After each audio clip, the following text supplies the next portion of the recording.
Watching the HMAS Brisbane glide majestically out of Newcastle Harbour this morning, there were few clues to the complex operations going on within.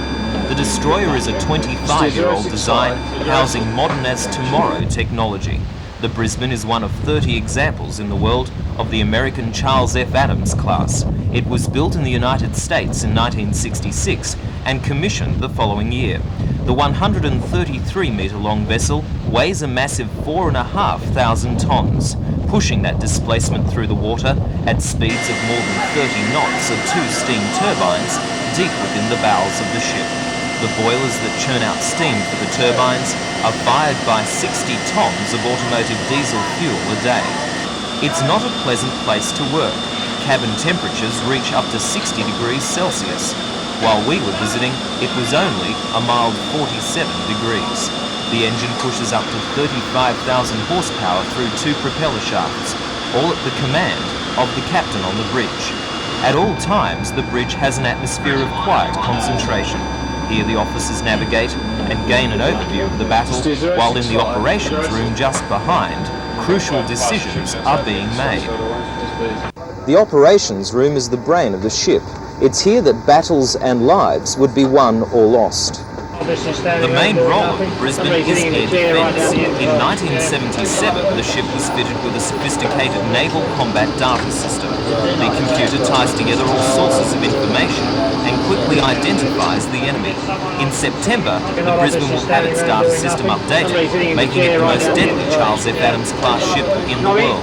Example, there's 27 other half-sister ships in the United States and the West German navies, and of those 27, the three ships in the Australian Navy would be the most advanced, not only for the improvements we've made in the combat system in the operations room and our ability to coordinate with other units, but also because of the Australian ICARA anti-submarine system, which is far superior to what those ships have. Now, the ICARA anti-submarine missile system is generally regarded as the best in the world. ICARA was developed by the Navy's defence laboratories in the late 1950s and is now used by the British and Brazilian navies as well. It's a combination of two weapons, a radar-guided rocket, which when near a sub, drops a homing torpedo into the water. The ship has two ICARA launchers and carries 30 of the missiles. It also carries the Tata anti-aircraft system, which fires up to 40 standard missiles. This is the weapon which protects the fleet from air attack with deadly accuracy. Although the Brisbane is an ageing ship, it has weathered technological progress remarkably well. It does have problems, however, and tomorrow we'll look at those problems and the lifestyle of the crew members below deck.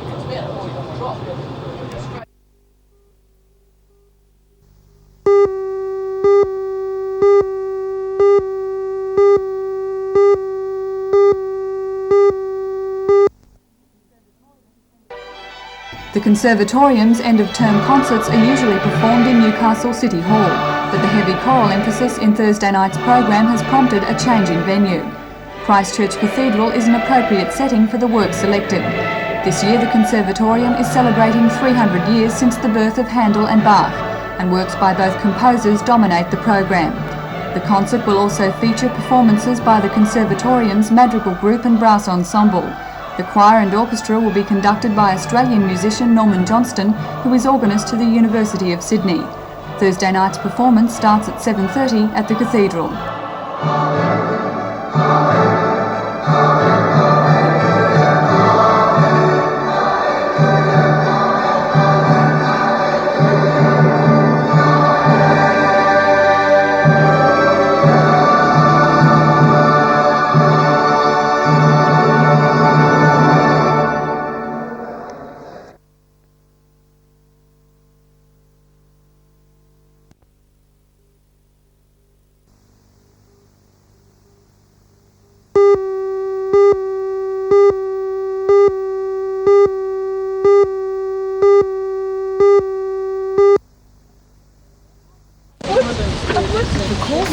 funded by the federal government, has been running for the past 12 weeks.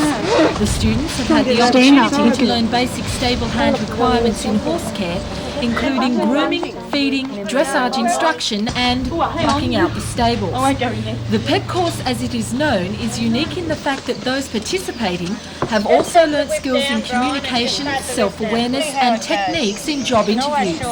The students spent 3 days out of 5 in study classes at the Gosford College, while the remaining time was spent on a property such as the Stone Street Farm at Summersby. Keep it moving, come on now. It is hoped that the knowledge and skills gained from such a course will allow each student to increase their chances of employment.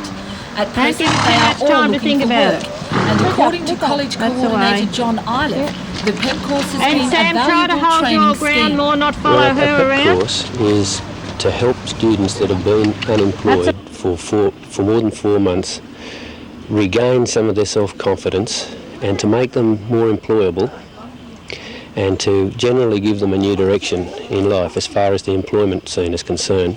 And what's the job opportunities like after they have completed the course? The opportunities aren't really great at the moment. There are some inquiries coming in now that the industry knows that this course is running, and we hope that within 2 months of the course completion that most of the students will be placed in employment in the industry.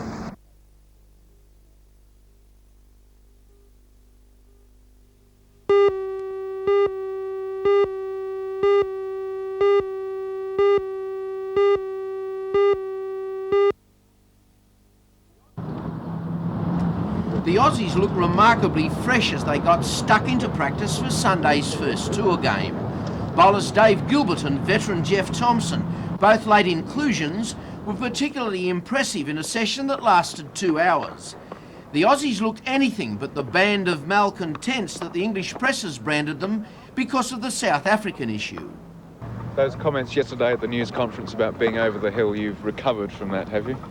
Well, I haven't even read the papers at home, but yeah, it's sort of what I expect anyway. I always expect to get stirred by the country you're going to play at. It's newspapers. Your blokes cop the same when they come out to Australia. It doesn't worry me. I know what I can do. I wouldn't be here if I couldn't do it. It still rankle with you, though, Alan, that the issues of the defections to South Africa and the money question is still an undercurrent with your visit here? This is a question that you in the media seem to be discussing amongst yourselves. The players, we've sorted everything out, and we're here to play cricket. That's basically what we're all about. And we're totally happy with the way things have panned out, and it's up to you media people to discuss all the other ramifications in the press.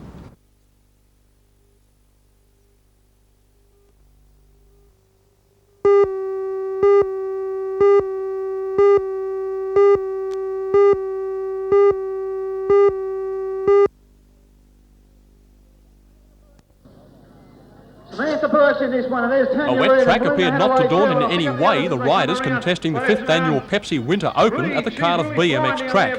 Up to 500 competitors, ranging in age from 5 years old up, girls and boys from all over Australia are providing BMX action at its best over both days this weekend. The Cardiff track has been recently redesigned, making it much faster and more spectacular. Even local riders are still getting used to it. Judging by this event, BMX is booming in Australia, and with parents and friends doing the officiating and general organisational work, it's obviously something the whole family is wrapped up in. There must be 2 New South Wales. There's a guy winding up around the outside there, that's number 41. I'll pick him up as he comes around.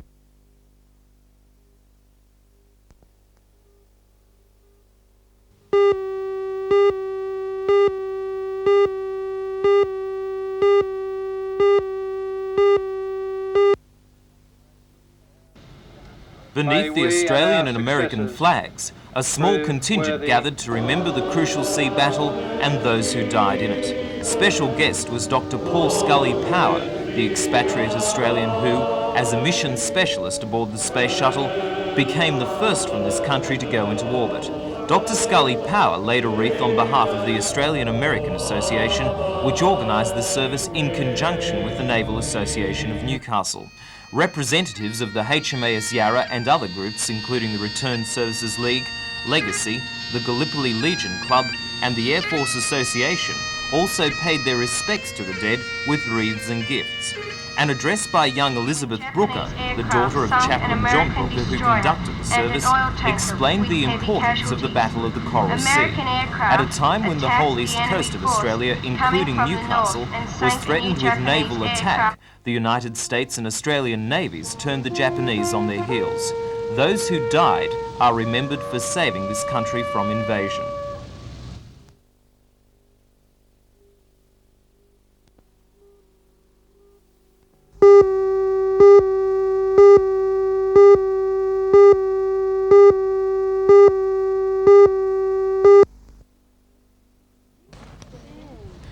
These young people have just completed a course on horse care and stable management.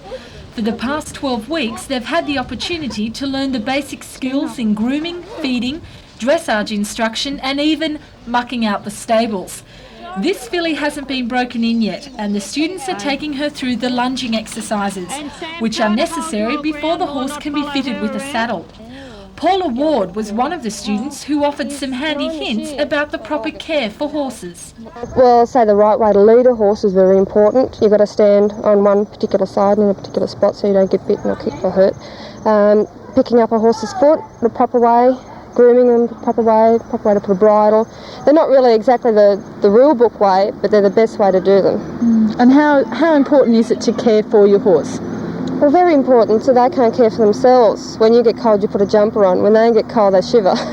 So you've got to know when to do the things so they're just sort of comfortable and happy and do the right thing for you.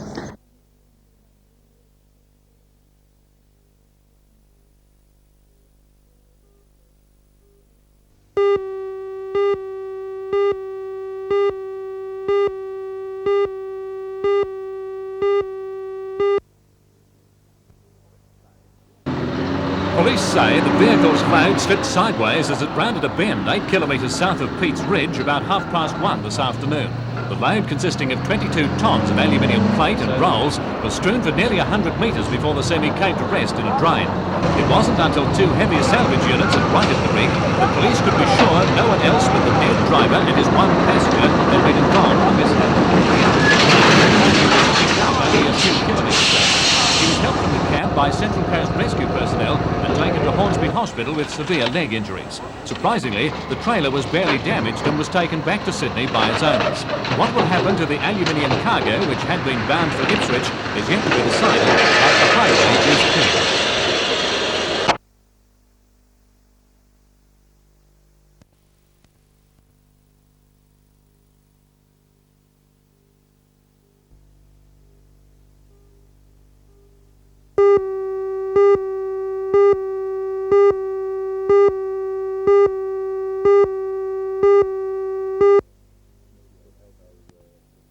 Would hope a mediating role to get the parties together, and obviously because they haven't been together, they haven't entered into consultation over the planned extensions, that they're now at odds, and as a basis of last resort, following the fact that the council's position has been negated by virtue of the Land and Environment Court decision.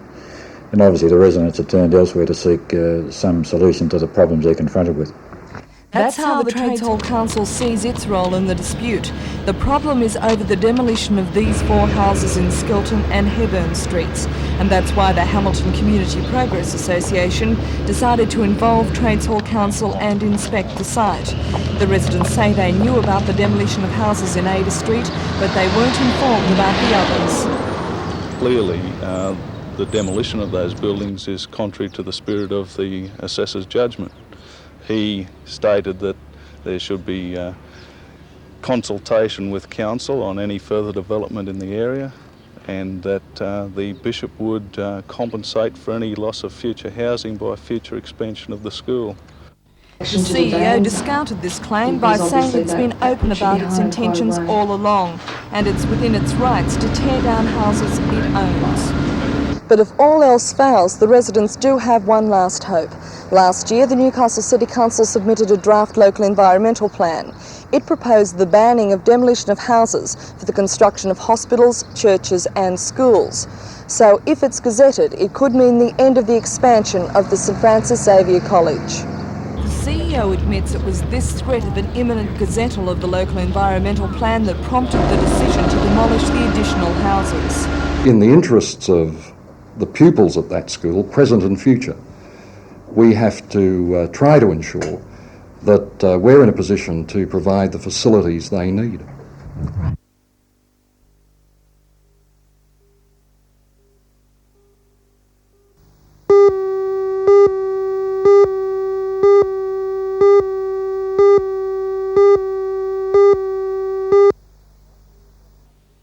Right, so it comes this way and does 14 its little students damage are taking part to in the save 8-day imaginary tree lopping house. course, which is As being those run by the pictures come down, Charlestown tree College actually of start Technical to and do Further is, once it Education in conjunction with the once you see me like that, CES. give it that little This bit week, extra, the students right? have spent It'll time make it at the easier Lake on him. Munmora Stop State the trees and Recreation come. Area, What we'll do where they have afterwards been is we'll have cutting a look down at it and dead just see. trees, So, which are a safety danger to park users.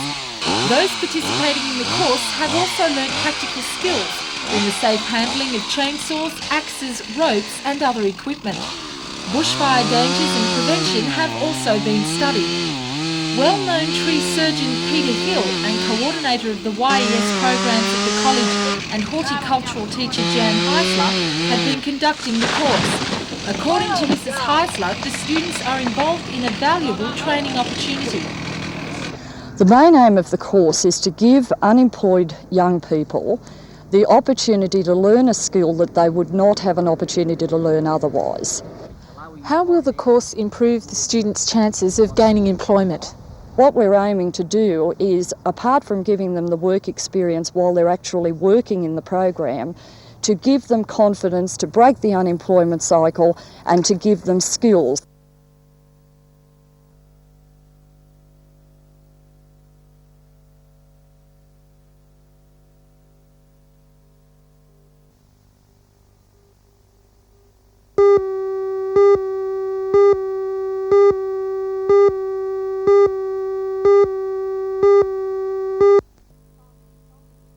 Far from solving the crisis in the Victorian milk industry, Mr Wan said the sale of Victorian milk interstate will aggravate the existing problems and also jeopardise the industry in every other state of Australia.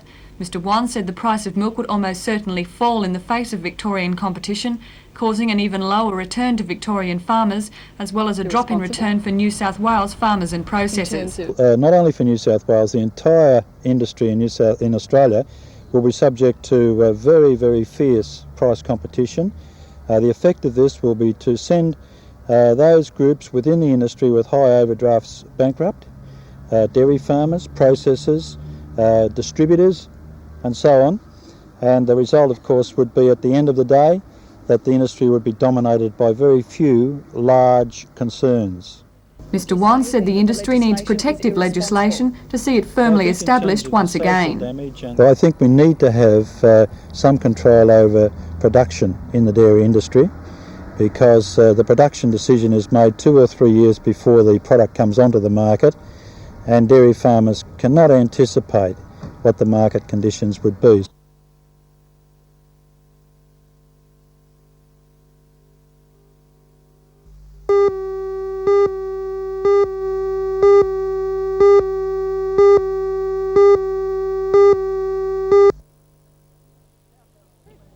South have fullback Rod White and second rower Tony Keevil back after rep duty and have shown that they have the talent and depth to be there in the end of season matches. They shape up so much better this year in the forwards with the inclusion of the Brown brothers, Squires, Hill and Keevil, that they can now match it with any pack in the town. And that's the foundation on which they are building. Curry, on the other hand, are without their top forward in captain coach Mick Pittman, who's out with a facial injury and will be for some weeks. But they have a saviour in the experienced player Rick Patrick, who's been the backbone of the Bulldogs for years.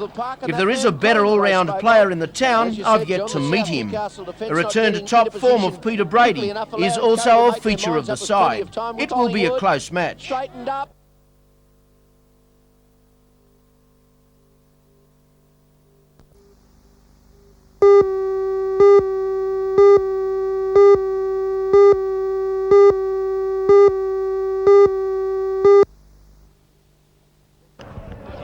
73 members of the Federated Engine Drivers and Firemen's Association met at the Mount Thorley mine this afternoon to plan their counter-attack. R.W. Miller says the men who drive the mine's vehicles and operate the drag lines were stood down during night shift yesterday for refusing duties. The men had only recently returned to work after striking since January over the introduction of this vehicle, the Huff 580. Although the front-end loader needs only one operator, the union wants a two-man crew. It fears the introduction of the 580 will lead to the replacement of smaller shovels and takeaway jobs. The dispute has been further complicated because the company has advertised for people to replace the stood-down men. The miners voted to occupy the machinery to show the company that they do want to work. We think that the people should be working per previous weeks, and discussion should continue while those people are working. There's been a lot of media coverage about our members being on strike and causing hardship for other unionists on the job. We feel that, our members feel that and want to keep working while these negotiations continue so that we don't cause hardship for other people in the industry. The protest action was largely symbolic since most of the vehicles were without ignition keys and could not be driven. R.W. Miller, meanwhile, says it is at the end of the road. The Joint Coal Board has ruled in favour of one-man crews, but the union has ignored the decision. We have had something like 28 meetings discussing the manning of this front-end loader. That has involved the local coal authority in Newcastle, the Coal Industry Tribunal in Sydney, and the Joint Coal Board and government ministers. Every proposal that has been put on the table has been rejected by the union, and we finish up today, in fact, with a refusal once again by the operators to man this machine.